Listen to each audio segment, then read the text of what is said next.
Oke, selanjutnya kita akan membahas tentang sistem endokrin. Sistem endokrin adalah salah satu di antara sistem yang bertanggung jawab untuk berkomunikasi dan integrasi antar jaringan tubuh selain sistem saraf. Nah, komunikasi endokrin dapat dilakukan dengan messenger kimiawi atau disebut dengan hormon.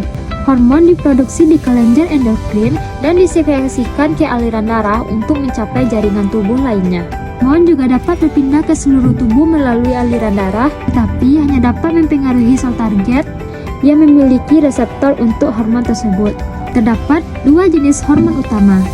Yang pertama ada hormon steroid yang bersifat larut dalam lipid atau lemak yang berasal dari kolesterol. Yang kedua ada hormon non-steroid yang larut di dalam udara dan berasal dari peptida atau asam amino. Nah, bagaimana sih mekanisme cara kerja hormon asteroid dan hormon asteroid? Mari kita bahas satu-satu. Hormon asteroid larut di dalam lipid sehingga ia mampu menembus sel dan berikatan dengan reseptor di dalam sel, baik di sitoplasma maupun di dalam inti sel. Reseptor hormon steroid biasanya berperan sebagai faktor transkripsi. Setelah berikatan dengan hormon, akan mengikat urutan DNA untuk mengatur mediasi gen dan memediasi respons seluler. Sebaliknya, hormon non-asteroid larut dalam udara sehingga ia tidak dapat menembus lipid, maka ia akan terikat dengan reseptor di permukaan sel.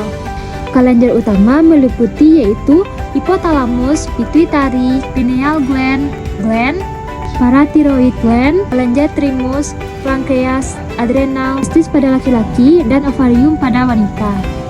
Sistem endokrin juga mencakup sel-sel penghasil hormon dari organ lain, misalnya usus dan ginjal, kecuali hipotalamus dan kelenjar pituitari. Di sisi lain, hipotalamus dan pituitari ini memainkan peran yang lebih besar. Nah, hipotalamus ini merupakan bagian dari otak yang mengeluarkan hormon saraf untuk mengendalikan hormon lainnya. Dengan demikian, hipotalamus itu akan menghubungkan sistem saraf dengan sistem endokrin. Kelenjar hipotalamus ini juga dikenal sebagai kelenjar induk karena ia mampu mengendalikan kelenjar induk lainnya. Salah satu fungsi utama kelenjar endokrin adalah menjaga kestabilan internal kondisi tubuh, seperti kadar gula darah dan kalsium serum. Sistem endokrin ini menggunakan sistem umpan balik negatif yang sama dengan termostat. Jika parameter suatu tubuh terlalu rendah, sistem akan mengaktifkannya untuk meningkatkannya. Nah, contoh mekanisme umpan balik adalah setelah kita makan, maka kadar glukosa darah akan meningkat. Peningkatan itu akan memicu pankreas untuk melepaskan insulinnya. Insulin membantu sel-sel menyerap glukosa sehingga kadar gula darah akan turun. Sebaliknya, ketika kadar glukosa itu turun, pankreas akan berhenti melepaskan insulinnya. Tapi jika terlalu tinggi, ia akan dihentikan atau dikurangi. Oke, sekian dulu untuk pembahasan dari sistem endokrin. Bye-bye. Oke, kali ini kita akan membahas apa itu sistem reproduksi. Nah, sistem reproduksi adalah serangkaian organ dan zat yang saling berhubungan untuk membantu proses berkembang biak. Sistem ini sangat penting untuk keberlangsungan hidup dan regenerasi umat manusia. Proses reproduksi dimulai secara seksual, yaitu ketika sel sperma masuk ke sel telur melalui hubungan seksual. Organ reproduksi juga menghasilkan kelenjar dan hormon yang bekerja sesuai fungsinya. Organ reproduksi itu sendiri terbagi menjadi dua, yaitu organ reproduksi wanita dan organ reproduksi laki-laki. Mari kita bahas satu-satu. Yang pertama ada organ reproduksi pria. Organ reproduksi pria terbagi menjadi dua. Yang pertama ada organ reproduksi internal dan ada organ reproduksi eksternal. Organ eksternal yang pertama adalah penis. Penis adalah tempat pembuangan air kecil dan tempat keluarnya sperma. Terdiri dari 3 rongga berisi jaringan sperm, dikelilingi jaringan ereksi yang banyak mengandung pembuluh darah, saraf perasa. Yang kedua ada skrotum, yaitu kantung kulit yang menggantung di pangkal penis. Skrotum berisi testis kanan dan kiri yang dipisahkan oleh sekat berisi otot polos dan jaringan ikat. Fungsi utama skrotum yaitu menjaga suhu testis agar sperma tetap hangat. Selanjutnya ada organ internal pria. Yang pertama ada testis, yaitu sepasang organ yang membentuk bulat telur yang berfungsi untuk memproduksi sperma dan hormon testosteron. Yang kedua ada epididymis, yaitu saluran keluar dari testis sebagai penyimpanan sperma sementara. Ketiga ada saluran uretra, yaitu saluran yang menghasilkan cairan bersifat basah dan mengalirkan sperma keluar dari tubuh. Kita juga mengandung zat seperti fruktosa, hormon prostaglandin, dan protein pembekuan. Keempat ada kelenjar prostat. Kelenjar prostat terletak di bawah kantung kemih dan menghasilkan cairan yang bersifat asam untuk membantu keberlangsungan hidup sperma. Dan yang terakhir ada kelenjar Cooper. Kelenjar ini menghasilkan lendir dan cairan yang bersifat basah. Berfungsi untuk menetralkan urin yang bersifat asam basa dalam uretra dan melapisi uretra untuk melindungi sperma selama ejakulasi. Selanjutnya, kita akan membahas sistem reproduksi wanita. Yang pertama ada vagina, yaitu saluran yang menghubungkan leher rahim ke bagian luar tubuh. Vagina juga tempat keluarnya darah saat menstruasi dan juga tempat keluarnya saat melahirkan. Yang kedua ada serviks atau bagian bawah rahim yang terhubung dengan vagina. Serviks menghasilkan lendir untuk membantu sperma dari vagina ke rahim selama proses seksual. Ketiga ada tuba Fallopi atau saluran telur. Merupakan saluran kecil dan tipis yang menempel di bagian atas rahim. Ia berfungsi sebagai saluran ovum yang bergerak dari ovarium ke rahim. Di sini juga tempat berlangsungnya pembuahan telur oleh sperma. Keempat ada ovarium atau indung telur. Ovarium adalah sepasang organ yang berbentuk bulat yang terletak di rongga perut. Ovarium mengandung folikel yang berisi sel telur siap untuk dibuahi. Sini juga tempat menghasilkan hormon progesteron dan estrogen. Dan yang terakhir ada rahim atau uterus. Rahim merupakan organ berongga yang berbentuk seperti buah pir. Juga tempat berkembangnya janin setelah pembuahan, terdiri dari 3 lapisan, yaitu perimetrium lapisan luar, metrium lapisan otot tengah, yang ketiga ada endometrium yaitu lapisan dalam untuk menempelnya embrio. Oke, sekian dulu untuk pembahasan sistem reproduksi manusia. Bye bye.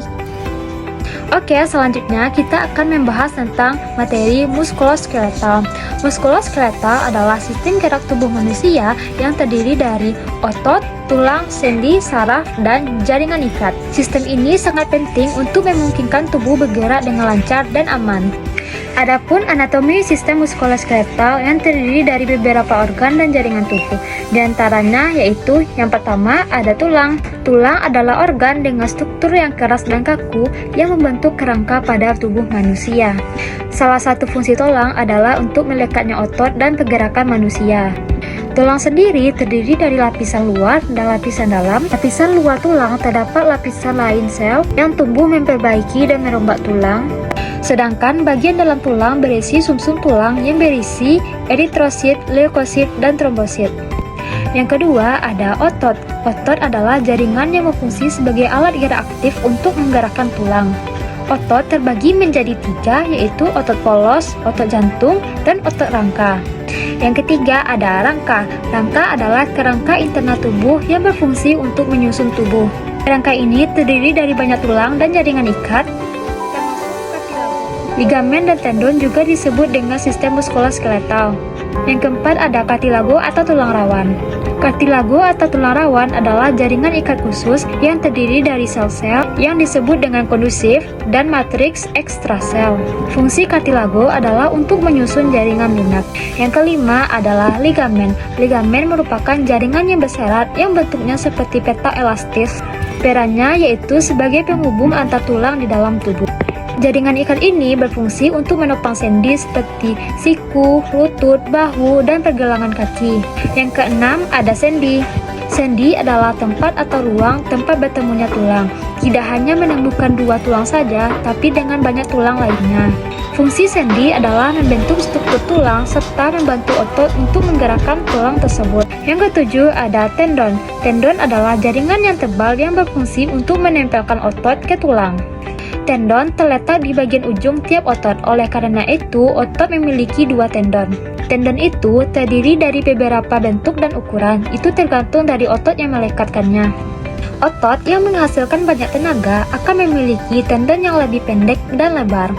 Lalu, tahukah kamu bagaimana cara kerja sistem muskuloskeletal itu? Caranya yaitu setelah menerima impuls atau rangsangan dari otak, otot akan berkontraksi. Kontraksi otot akan menarik tendon dan tulang untuk membuat tubuh bergerak.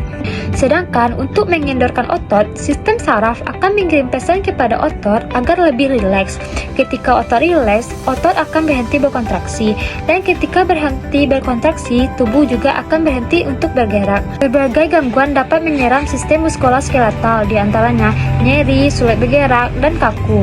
Berikut adalah jenis-jenis gangguannya. Yang pertama ada cedera, yaitu berupa keselio dan patah tulang.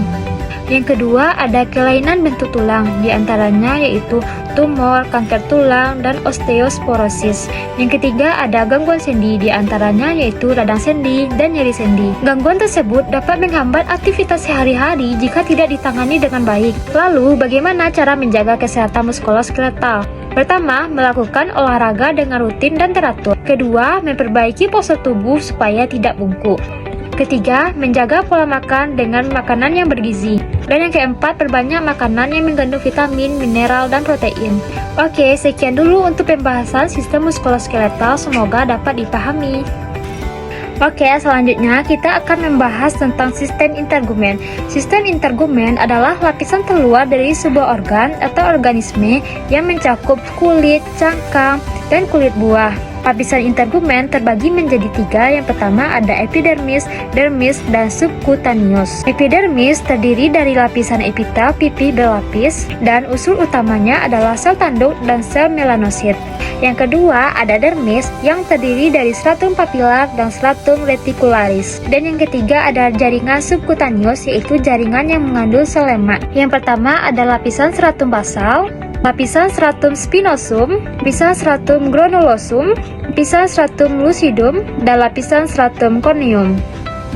Mari kita bahas satu-satu. Yang pertama ada stratum basal. Disebut sebagai stratum basal karena selnya berada di stratum basal. Stratum germinaticum menggantikan sel di atasnya dan merupakan sel induk. Yang kedua ada lapisan stratum spinosum.